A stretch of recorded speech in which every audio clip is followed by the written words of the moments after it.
ನಮ್ಮ college principal ದೇವತಾ ಮನುಷ್ಯ. ಈ ಕಾಲದಲ್ಲೂ ಇಂಥ ಒಳ್ಳೆ ಜನ ಇದ್ದಾರೆ ಅಂದರೆ ನಂಬಕ್ಕೆ ಆಗೋದಿಲ್ಲ. ಈ ಥರ ಪ್ರಿನ್ಸಿಪಾಲ್ನ ಪಡೆಯೋಕ್ಕೂ ಪುಣ್ಯ ಮಾಡಿದ್ವಿ ನಾವು. ಇಂಥ ಪ್ರಿನ್ಸಿಪಲ್ ಅಂಡರ್ 4 ವರ್ಷ ಓದಿದ್ದು 4 ತಿಂಗಳ ಥರ ಹೋಗ್ಬಿಡ್ತು.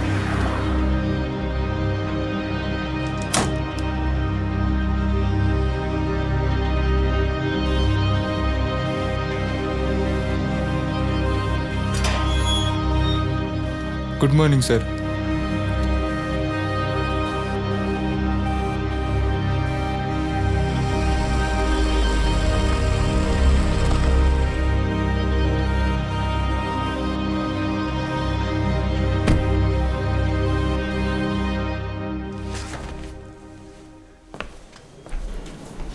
Good morning sir. Good morning.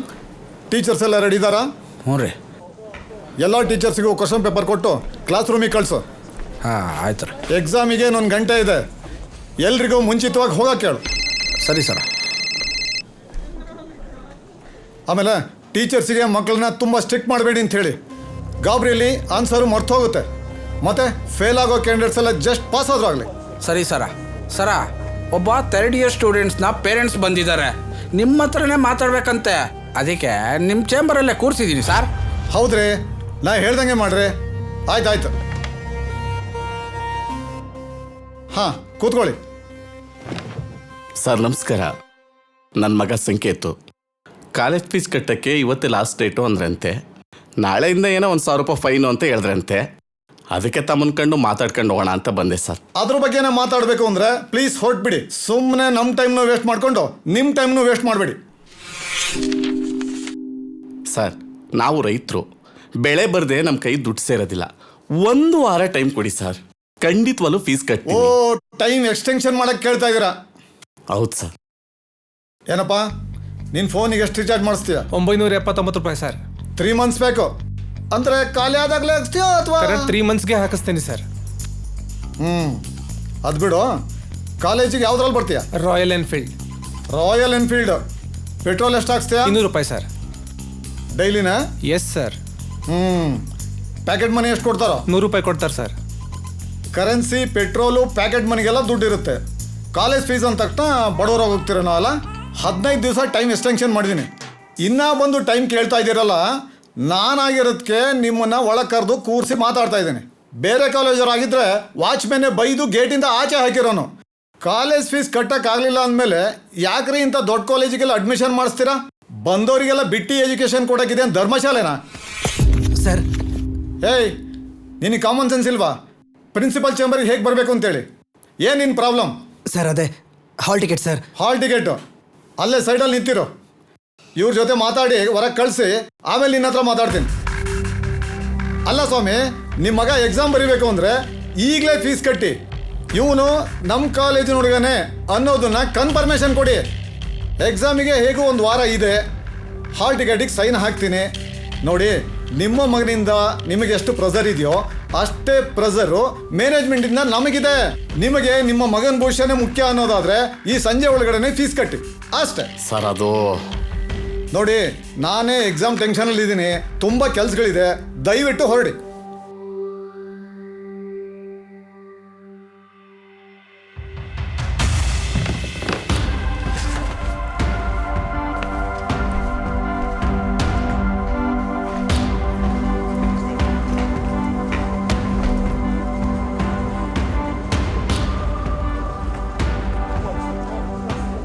ಹಾಂ, ಹೇಳಪ್ಪ.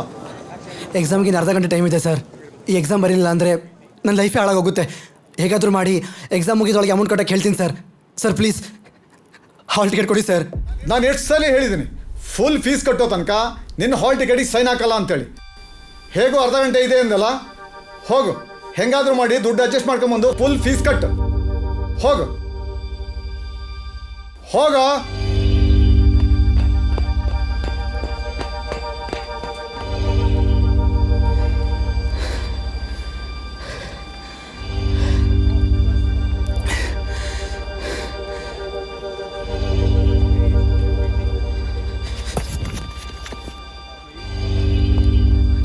ಮಗ, ಕಾಲೇಜ್ ಫೀಸ್ ಕಟ್ಟಬೇಕಿತ್ತು ಕೊಡು. ಅರ್ಜೆಂಟ್ ಎಷ್ಟು ಮಾಡಿದೆ ಅಷ್ಟು ಕೊಡು. ಪಕ್ಕ ಎಕ್ಸಾಮ್ ಮುಗಿದೊಳಗೆ ಕೊಡ್ತೀನಿ. ಎಕ್ಸಾಮ್ ಇದೆ ಕಣ, ಸುಮ್ಮನೆ ಟೆನ್ಷನ್ ಕೊಡ್ಬೇಡ, ಓದಕ್ ಬಿಡು ನನಗೆ.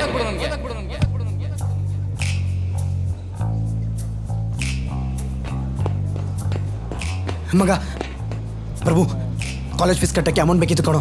ಪಕ್ಕ ಎಕ್ಸಾಮ್ ಮುಗಿಯೋಕೆ ಮುಂಚೆನೇ ಕೊಡ್ತೀನಿ, ಪ್ಲೀಸ್ ಹೆಲ್ಪ್ ಮಾಡೋ. ಏಯ್, ನೀನು ಕಾಲೇಜ್ ಫೀಸ್ ಕಟ್ತಿರೋದು ನಿನ್ನ ಪ್ರಾಬ್ಲಮ್ಮು, ಅದನ್ನ ನೀನೇ ಸಾಲ್ವ್ ಮಾಡ್ಕೋಬೇಕು. ಅದು ನನ್ನ ಪ್ರಾಬ್ಲಮ್ ಅಲ್ಲ. ಸುಮ್ಮನೆ ನಿನ್ನ ಪ್ರಾಬ್ಲಮ್ ಎಲ್ಲ ನನ್ನ ತಲೆ ಮೇಲೆ ನಾನು ಓದಿರೋದು ಮರೆಸ್ಬೇಡ, ಹೋಗ. ಲೋ ಮಗ,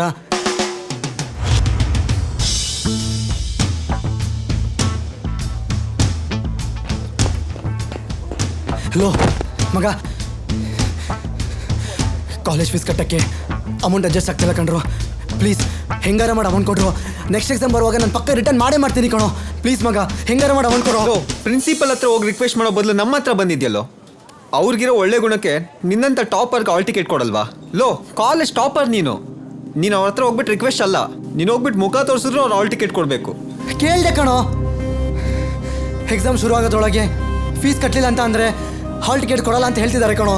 ಏನೋ ಪ್ರಿನ್ಸಿಪಲ್ ಹಾಲ್ ಟಿಕೆಟ್ ಕೊಡಲ್ಲ ಅಂತಿದಾರ? ಲೋ, ಅಂತ ವ್ಯಕ್ತಿ ಸಿಗ್ಬೇಕು ಅಂದ್ರೆ ಪುಣ್ಯ ಮಾಡಿರ್ಬೇಕು. ಇಲ್ಲಿ ಬಂದು ಸುಳ್ಳು ಸುದ್ದಿ ಹಬ್ಸ್ಬೇಡ. ಹೋಗ್ಬಿಟ್ಟು ಅವ್ರನ್ನ ರಿಕ್ವೆಸ್ಟ್ ಮಾಡು. ಬಾ ಮಗ, ಹೋಗೋಣ. Low,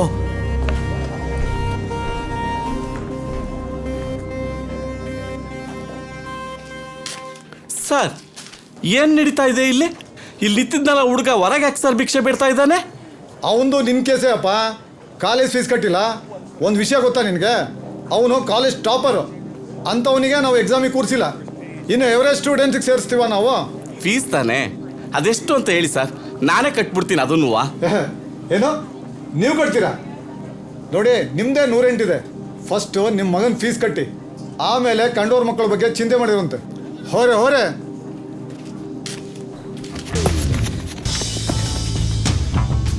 bro, college fees pending ಇತ್ತು, ಪ್ಲೀಸ್ ಯಾರಾದ್ರು ಹೆಲ್ಪ್ ಮಾಡಿ. ನಾನು ಪಕ್ಕ ರಿಟರ್ನ್ ಮಾಡೇ ಮಾಡ್ತೀನಿ, please. Excuse me, college fees pending ಇದೆ, ಪ್ಲೀಸ್ ಯಾರಾದ್ರು ಹೆಲ್ಪ್ ಮಾಡಿ. ನಾನು amount excuse me, college fees pending ಇದೆ, ಯಾರಾದರೂ ಹೆಲ್ಪ್ ಮಾಡಿ ಪ್ಲೀಸ್. ನಾನು ರಿಟರ್ನ್ ಮಾಡೇ ಮಾಡ್ತೀನಿ, ಪ್ಲೀಸ್ ಯಾರಾದರೂ ಹೆಲ್ಪ್ ಮಾಡಿ. Excuse me bro, college fees pending ಇದೆ ಬ್ರೋ, ಯಾರಾದರೂ ಹೆಲ್ಪ್ ಮಾಡಿ. ನಾನು ಪಕ್ಕ ರಿಟರ್ನ್ ಮಾಡೇ ಮಾಡ್ತೀನಿ ಎಕ್ಸಾಮ್ ಮುಗಿದೊಳಗೆ, please. Hello, excuse me, college fees pending ಇದೆ, ಪ್ಲೀಸ್ ಯಾರಾದರೂ ಹೆಲ್ಪ್ ಮಾಡಿ. ನಾನು ರಿಟರ್ನ್ ಮಾಡೇ ಮಾಡ್ತೀನಿ. ಎಕ್ಸ್ಕ್ಯೂಸ್ ಮೀ ಬ್ರೋ, ನೀನು ಕೊಟ್ಟಿದ್ದ ಅಮೌಂಟ್ ನಾನು ಕೊಟ್ಟಿದ್ದೆ, ಫುಲ್ ಕ್ಲಿಯರ್ ಆಗೋ ತನಕ ಹಾಲ್ ಟಿಕೆಟ್ ಕೊಡಲ್ಲ ಅಂತ ಹೇಳ್ತಿದ್ದಾರೆ. ಪ್ಲೀಸ್ ಬ್ರೋ, ಇದೊಂದ್ಸಲ ಹೆಲ್ಪ್ ಮಾಡು bro, please bro. Excuse me, college fees pending ಇದೆ, ಪ್ಲೀಸ್ ಹೆಲ್ಪ್ ಮಾಡಿ. ನಾನು ರಿಟರ್ನ್ ಮಾಡೇ ಮಾಡ್ತೀನಿ, ನಂಬಿ. Excuse me, college fees pending ಇದೆ, ಪ್ಲೀಸ್ ಯಾರಾದರೂ ಹೆಲ್ಪ್ ಮಾಡಿ.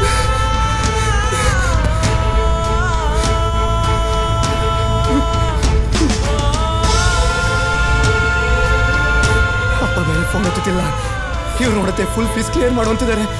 ಏನು ಮಾಡಲಿ ಭಗವಂತ, ಪ್ಲೀಸ್ ದಯವಿಟ್ಟು ಕಾಲೇಜ್ ಫೀಸ್ ಕಟ್ಟಕ್ಕೆ ಯಾರಾದರೂ ಹೆಲ್ಪ್ ಮಾಡಿ ಪ್ಲೀಸ್. ನನ್ನ ಲೈಫೇ ಎಕ್ಸಾಮಲ್ಲಿ ಡಿಪೆಂಡ್ ಆಗಿದೆ. ನೀವು ಮಾಡೋ ಹೆಲ್ಪ್ ಮೇಲೆ ನಾನು ಮಾತ್ರ ಅಲ್ಲ, ನನ್ನ ಫ್ಯಾಮಿಲಿ ಕೂಡ ಡಿಪೆಂಡ್ ಆಗಿದೆ. ಪ್ಲೀಸ್, ಎಕ್ಸಾಮ್ ಮುಗಿದೊಳಗೆ ಖಂಡಿತ ವಾಪಸ್ ಕೊಡ್ತೀನಿ, ಪ್ಲೀಸ್ ಯಾರಾದರೂ ಹೆಲ್ಪ್ ಮಾಡಿ.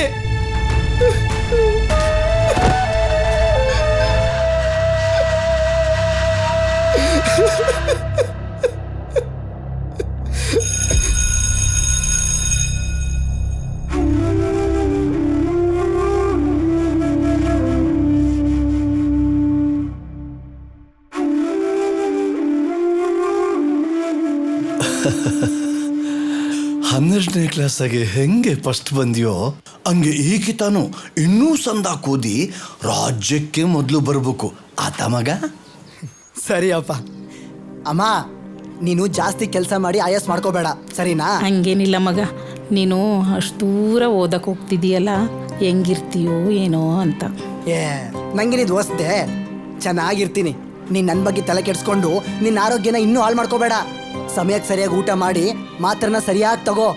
ನಾನು ಚೆನ್ನಾಗಿ ಓದಿ ಎತ್ತರಕ್ಕೆ ಬೆಳೆದು ನಿನ್ನ ದೊಡ್ಡ ಆಸ್ಪತ್ರೆಗೆ ಸೇರಿಸಿ ಆದಷ್ಟು ಬೇಗ ನಿನ್ನ ಗುಣ ಮಾಡ್ತೀನಿ. ಹಾಂ, ನಾನು ಹೋಗಿ ಬರ್ತೀನಮ್ಮ, ಬರ್ತೀನಪ್ಪ.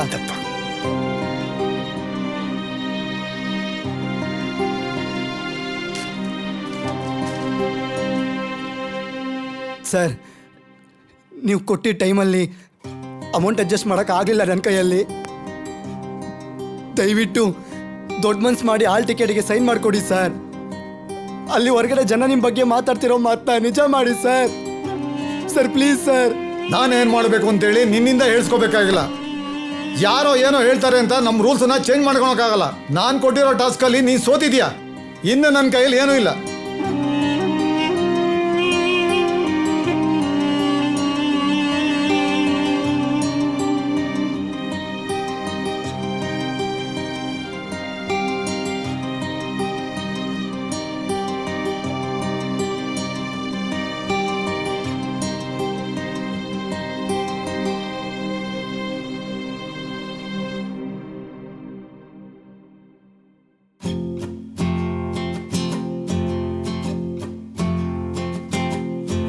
ಕೊರಗುತ್ತಾ ಕುಳಿತಿದೆ ಕನಸಿನ ಕಂಬನಿ, ಕರಗಿ ಕಣ್ಮರೆಯಾಗಿದೆ ನಂಬಿಕೆ ಬನಿ, ಮನದಲ್ಲಿ ಮೊಳಗಿದೆ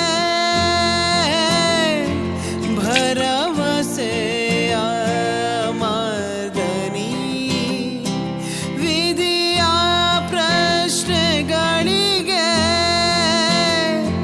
ಉತ್ತರ ನಿರ್ಧನಿ. ಶಿವನೇ ನಮ್ಮಪ್ಪ.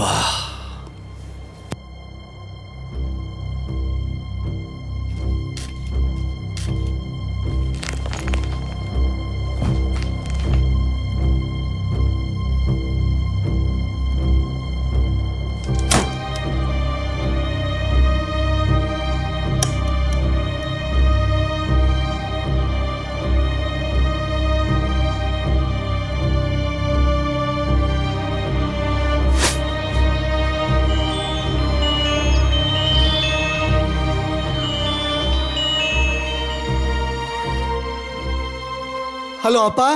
ಮಗ ಮೌನ, ಇವತ್ತು ಪರೀಕ್ಷೆ ಅಂದಿದ್ದಲ್ಲಪ್ಪ? ಹ್ಞೂ ಅಪ್ಪ, ಇವತ್ತು ಕೊನೆ ಪರೀಕ್ಷೆ ಅಲ್ಲ, ಅದಕ್ಕೆ ನಿಮ್ಮ ಹತ್ರ ಆಶೀರ್ವಾದ ತಗೊಳ್ಳೋಣ ಅಂತ ಫೋನ್ ಮಾಡಿದೆ.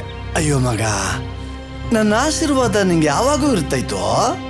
ಅದು ಗೊತ್ತಪ್ಪ, ಇವತ್ತು ಕಡೆ ಪರೀಕ್ಷೆ ಅಲ್ವಾ, ಅದಕ್ಕೆ ನಿಮಗೆ ಕಡೆಯದಾಗ ಫೋನ್ ಮಾಡಿ ಮಾತಾಡಬೇಕು ಅನಿಸ್ತು, ಅದಕ್ಕೆ ಫೋನ್ ಮಾಡಿದೆ ಅಪ್ಪ. ಹೋಗ್ಲಿ ಬಿಡು ಮಗ, ಒಳ್ಳೇದಾತು.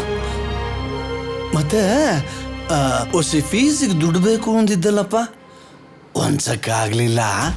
ನಾಳೆ ಹೆಂಗಾರು ಮಾಡಿ ಹೊಂದಿಸ್ತೀನಿ. ಇಲ್ಲ ಅಪ್ಪ, ಏನೂ ತೊಂದರೆ ಇಲ್ಲ. ನಮ್ಮ ಪ್ರಿನ್ಸಿಪಾಲು ದೇವ್ರ ಥರ. ನಾನು ಫೀಸ್ ಕಟ್ಟಿಲ್ಲ ಅಂದರೂ ನನ್ನ ಪರೀಕ್ಷೆ ಬರೆಯೋದಕ್ಕೆ ಕೂರಿಸಿದಾರಪ್ಪ. ಹೌದಾ ಮಗ? ಒಳ್ಳೇದಾತು. ದೇವರು ಅವ್ರನ್ನ ಸಂದಾಕಿಟ್ಟಿರ್ಲಿ. ಹ್ಞೂ ಸರಿಯಪ್ಪ, ಪರೀಕ್ಷೆ ಕೊಠಡಿಗೆ ಬಂದಿದ್ದೀನಿ, ನಾನು ಹೋಗ್ತೀನಿ. ಸರಿ ಮಗ, ಇಡ್ತೀನಿ. ನೋಡ್ದೇನೆ ಸರೋಜಾ, ನಮ್ಮ ಮಗ ಇವತ್ತು ಕೊನೆ ಪರೀಕ್ಷೆ ಬರೆಯಕ್ಕೆ ಹೋಗೋವನಲ್ಲ, ಅದಕ್ಕೆ ಆಶೀರ್ವಾದ ಕೇಳಕ್ ಫೋನ್ ಮಾಡುವನೆ. ಅವ್ರ ಪ್ರಿನ್ಸಿಪಾಲು ಫೀಸ್ ಕಟ್ತಾ ಇದ್ರು ಪರೀಕ್ಷೆ ಕೂರ್ಸವ್ರಂತೆ. ಎಂಥ ಒಳ್ಳೆ ಮನ್ಸ ನೋಡು. ನಮ್ಮ ಮಗ ಈ ಪರೀಕ್ಷೆ ಬರೆದ್ರೆ ರಾಜ್ಯಕ್ಕೆ ಮೊದಲು ಬರ್ತಾನೆ, ಆಮೇಲೆ ನನ್ನ ನಿನ್ನ ರಾಜರಾಣಿ ತರ ನೋಡ್ಕೊತಾನೆ. ನಾನು ಅವನು ಓದಿಗೆ ಮಾಡಿರೋ ಖರ್ಚೆಲ್ಲ ಪ್ರತಿ ವರ್ಷ ದುಡ್ದಾಗ್ತಾನೆ. ನಂಗೆ ಅವನ್ ಕೆಲ್ಸಕ್ಕೆ ಕಳ್ಸಲ್ಲ, ಹಂಗ್ ನೋಡ್ಕೋತಾನೆ. ನನಗೇನಯ್ಯ, ನಾನು ಆಗ್ಲೋ ಈಗಲೋ ಅನ್ನೋ ಥರ ಇದ್ದೀನಿ. ನಾನು ಎಷ್ಟು ದಿವಸ ಬದುಕ್ತೀನೋ ಗೊತ್ತಿಲ್ಲ. ಸುಮ್ಕಿರೆ, ನಮ್ಮ ಮಗ ದುಡಿತಾನಲ್ಲ, ನಿನ್ನ ಒಳ್ಳೆ ಆಸ್ಪತ್ರೆಗೆ ಸೇರಿಸ್ತಾನೆ. ನಿನ್ನ ಆರೋಗ್ಯ ಸುಧಾರಿಸುತ್ತೆ. ನಾವೆಲ್ಲರೂ ಖುಷಿಯಾಗಿರೋಣ.